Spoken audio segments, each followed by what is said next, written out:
আসসালামু আলাইকুম এভরিওয়ান, সবাই কেমন আছেন? আশা করি সবাই ভালো আছেন। আমিও আল্লাহর রহমতে ভালো আছি। জাইফাস মমস চ্যানেলে সবাইকে স্বাগতম। নতুন আরেকটা রেসিপি নিয়ে চলে এসেছি আপনাদের মাঝে।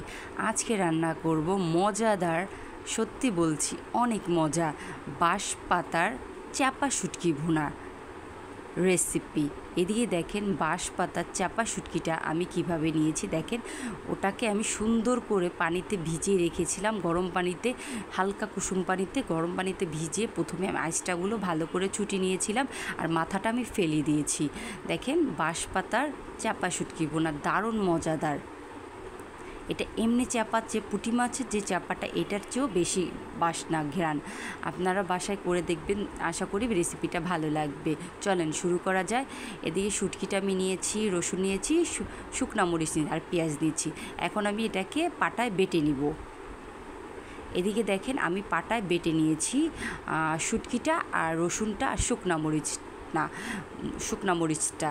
আপনারা চাইলে ব্লেন্ডারও করতে পারেন, কিন্তু আমি পাটায় বেটে নিয়েছি, ওটা আর আমি আপনাকে দেখাইনি। শুটকিটা আর রসুনটা। তারপর আমি চুলায় প্যান বসিয়ে দিয়েছি, সাদা তেল দিয়ে দিয়েছি।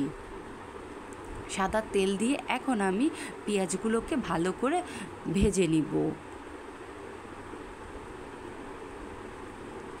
দেখেন আমি একটু ভেজে নিচ্ছি। কার কার এই শুটকিটা পছন্দ অবশ্যই কমেন্ট করে জানাবেন। এদিকে আমি একটু লবণ দিয়ে দিলাম। বাঁশ পাতা চাপা শুটকি ভুনা আমার কাছে তো ভীষণ মজা লাগে। আমার যখনই শুটকি খেতে ইচ্ছা করে আমি এভাবে রান্না করে খাই। অনেকভাবেই রান্না করা যায় বাঁশ পাতার চাপা শুটকি ভুনাটা, কিন্তু আমি বিশেষ করে এভাবে রান্না করি। দেখেন পেঁয়াজগুলো আমি একটু বাদামি কালার করে নিচ্ছি। এখন যে আমি রসুন আর এই যে শুকনো মরিচটা যে দেখাইছিলাম, সেটাকে পাটায় বেটে নিয়েছিলাম, সেটা আমি দিয়ে দিলাম। দিয়ে দেওয়ার পর এখন আমি এটার মধ্যে শুটকিগুলো দিয়ে দিছি। এখন শুটকিগুলো দিয়ে আমি একটু ভালো করে ভাজা করে নিব। ভাজা করে নেওয়ার পর আমি একটু পানি অ্যাড করলাম। এখন আমি ভালো করে মিশিয়ে নিব।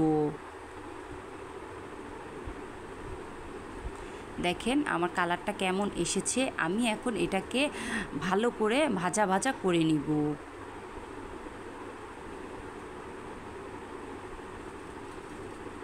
আমি এটার মধ্যে হালকা একটু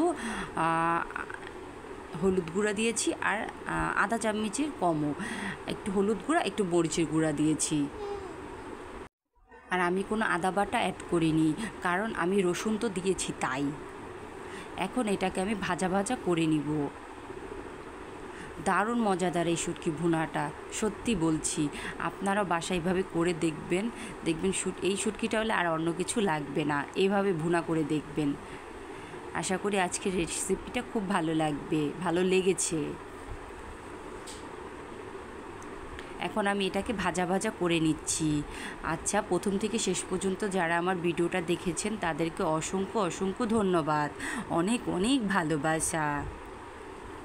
যারা এখনও লাইক করে না, প্লিজ একটা করে লাইক করে দিবেন, একটা কমেন্ট করবেন। আর আমার চ্যানেলটা যদি সাবস্ক্রাইব করা না থাকে, অবশ্যই আমার চ্যানেলটা সাবস্ক্রাইব করে নেবেন।